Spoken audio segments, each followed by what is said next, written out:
again, kind of going back to what I originally said, that's how I was able to bridge that gap. Mm-hmm. Understanding that, yeah, it did happen, Mm-hmm. you know,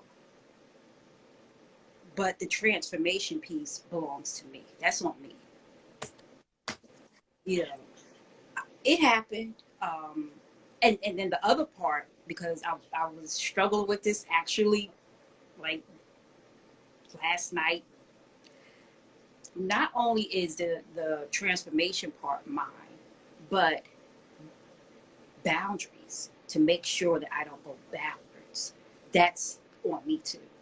So it's Right. not, a lot of people they hear accountability, they think fault. Whose fault? It's not about fault finding.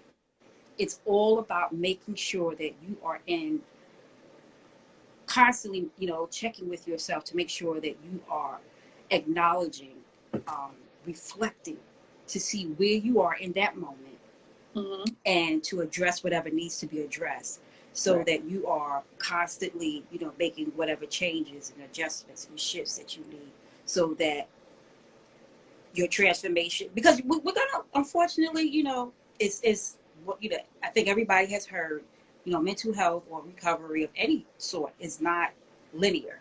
Mm-hmm. It's not a straight trajectory. Right. Right. We're gonna have these hills and valleys. We're gonna have these bumps, and we have to, it's in those valleys, for me, that I find that I have to reach for that accountability, because I can easily be like, oh, well, if it wasn't for such and such and so and so, I wouldn't be here. Well, okay, you're here, Right.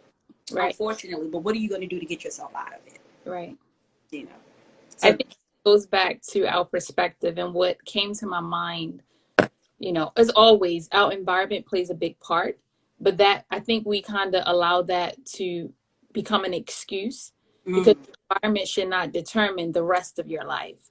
Unfortunately, it's difficult because if we're honest, when you're in certain environments and you want to make a change, everyone isn't going to be on suit, and mm, everyone is going to welcome the change that you're trying to make. So more than likely, people will stop changing because they don't want the uncomfortableness of that environment and people looking at them and people speaking to them, or people just to them being judged. And I think that's when it goes back to, as you said, accountability ain't about what this person did. Accountability is about what I'm going to do.